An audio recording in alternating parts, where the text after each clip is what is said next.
স্বাধীনতা দিবস মানে শুধু জাতীয় পতাকা উত্তোলন কিংবা দেশাত্মবোধের আনুষ্ঠানিকতা নয়, ভবিষ্যৎ প্রজন্মের হাতে দেশের দায়িত্ব তুলে দেওয়ার অঙ্গীকারও।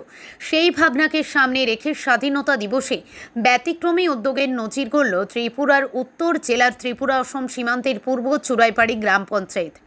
যথাযোগ্য মর্যাদা ও উৎসাহের সঙ্গে দিনটি পালন করে পঞ্চায়েত কর্তৃপক্ষ। অনুষ্ঠানে দেশের সেবায় দীর্ঘদিন আত্মনিয়োগকারী প্রাক্তন সেনা সদস্য এবং এলাকার বয়োজ্যেষ্ঠ নাগরিকদের সম্মাননা জানানো হয়। তাদের ত্যাগ, অভিজ্ঞতা ও অবদানের প্রতি শ্রদ্ধা জানিয়ে এই উদ্যোগ নেওয়া হয়। এরপর পঞ্চায়েতের উদ্যোগে বের হয় বর্ণাঢ্য র্যালি। তবে এদিনের অনুষ্ঠানের সবচেয়ে তাৎপর্যপূর্ণ দিক ছিল শিশুদের নিয়ে অভিনব কর্মসূচি। আজকে শিশু আগামী দিনের নেতৃত্ব, এই বার্তাকে সামনে রেখে 1 ঘন্টার জন্য শিশুদের হাতে তুলে দেওয়া হয় পঞ্চায়েত পরিচালনার প্রতীকী দায়িত্ব। কয়েকজন শিশুকে প্রতীকীভাবে গ্রাম পঞ্চায়েতের প্রধান, উপপ্রধান ও পঞ্চায়েত সচিবের দায়িত্ব দেওয়া হয়। পঞ্চায়েত কর্তৃপক্ষের বক্তব্য, ছোটবেলা থেকে শিশুদের মধ্যে নেতৃত্বের মানসিকতা, আত্মবিশ্বাস, দায়িত্ববোধ ও গণতান্ত্রিক মূল্যবোধ গড়ে তোলা জরুরি।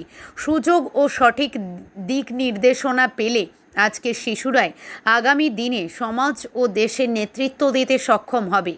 স্বাধীনতা দিবসের মতো ঐতিহাসিক দিনে শিশুদের হাতে প্রতীকী প্রশাসনিক দায়িত্ব তুলে দেওয়ার এই উদ্যোগ নিছক আনুষ্ঠানিকতা নয়, বরং ভবিষ্যৎ প্রজন্মের প্রতি আস্থা ও তাদের নেতৃত্বের সক্ষমতার উপর বিশ্বাসের এক তাৎপর্যপূর্ণ বার্তা।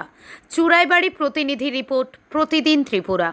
নমস্কার, আমি আরোহী নন্দী। আজ ভারতবর্ষের ৮০তম স্বাধীনতা দিবস উপলক্ষে পূর্ব চুরাইবাড়ি গ্রাম পঞ্চায়েতের আমাকে প্রধান হিসেবে দায়িত্ব দিয়েছেন। সেই দায়িত্ব পেয়ে আমি অনেক গর্বিত।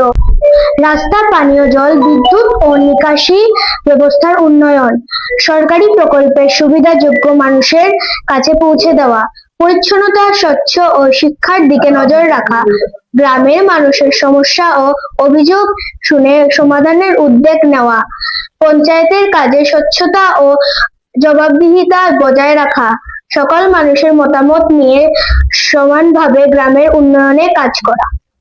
নমস্কার।